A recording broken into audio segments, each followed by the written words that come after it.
Donc là, c'est le petit papillon. Voilà, donc vous avez la poche secrète ici, parce que les enfants, ils adorent mettre leur petit secret là-dedans. Véronique Pilâtre a créé une ligne de vêtements pour enfants.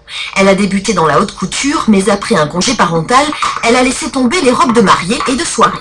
L'esprit, c'est vraiment de la couleur et l'imaginaire de l'enfant. C'est-à-dire créer des petites maisons, des petites sirènes, des pirates pour les petits garçons. Enfin, vraiment que l'enfant se trouve encore un enfant et non pas les faire grandir trop vite. Le mur, le petit toit, les petites fenêtres. Elle a commencé par habiller ses 3 enfants et de fil en aiguille, elle a lancé sa marque Boule de glace. C'est toujours la même coupe. En fait, c'est vraiment le dessin qui fait tableau, qui représente vraiment le vêtement et la particularité de la marque, en fait. Des robes chasubles pour les filles et des salopettes pour les garçons, du 3 au 12 ans, 100% coton et surtout pratique, car la styliste est avant tout maman. Là, le côté pratique, c'est l'élastique aux bretelles, parce qu'en fait, quand on les a en maternelle, on leur met plus de salopettes. Donc ça, c'était le grand souci, et donc c'est pour ça que j'ai fait les bretelles en plastique, en élastique. Donc là, c'est le prince et le prisonnier. Le prisonnier qui n'est pas content d'être dans la prison. Défilé maison, la collection grandit avec ses enfants.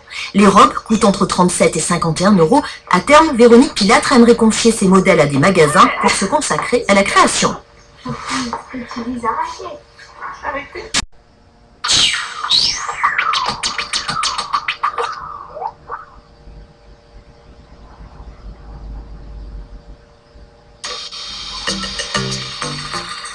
Elle coud, elle dessine, elle commercialise.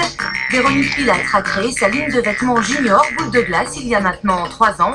Après la naissance de ses 3 enfants et 6 ans de congé parental, elle a choisi de se lancer dans l'aventure de la création d'entreprises, le tout à domicile.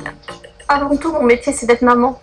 Et donc, c'est vrai que mon choix d'avoir créé des vêtements chez moi, c'est de rester aussi le mercredi avec eux, de les faire participer dans ce que je fais. Quand je fais un modèle, des chats, des princesses, je leur demande toujours si ça leur plaît, comment ils verraient les choses, les couleurs. Leurs copains, pareil. Donc, voilà, c'est rester maman avant tout et ensuite avoir mon travail à côté. Un travail qui n'est pas de tout repos. Véronique ne compte pas ses heures et malgré tout, l'entreprise n'est pas encore rentable. C'est son mari qui subvient aux besoins de la famille, même si avec 500 pièces vendues l'an dernier, le chiffre d'affaires de la société a doublé en 2 saisons. Oui, je suis obligée de rester seule aujourd'hui parce que avoir un employé, en fait, pour une petite entreprise comme la mienne, je ne pourrais pas. J'ai fait un essai, trop de charges, oui, bien sûr.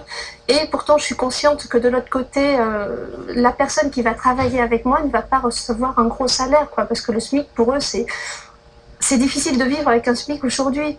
Et pour moi, c'est trop lourd pour ma petite entreprise. Alors, en cette période de campagne électorale, Véronique espère un éventuel coup de pouce en faveur des petites entreprises. Là, pour l'instant, j'écoute. J'écoute pour me forger mon opinion, en fait. Et j'écoute aussi pour savoir ce qui va changer par rapport aux petites entreprises, les choses qui me touchent tout particulièrement, en fait. En attendant, cette chef d'entreprise reste optimiste et espère pouvoir commencer à vivre de ses créations d'ici 1 an.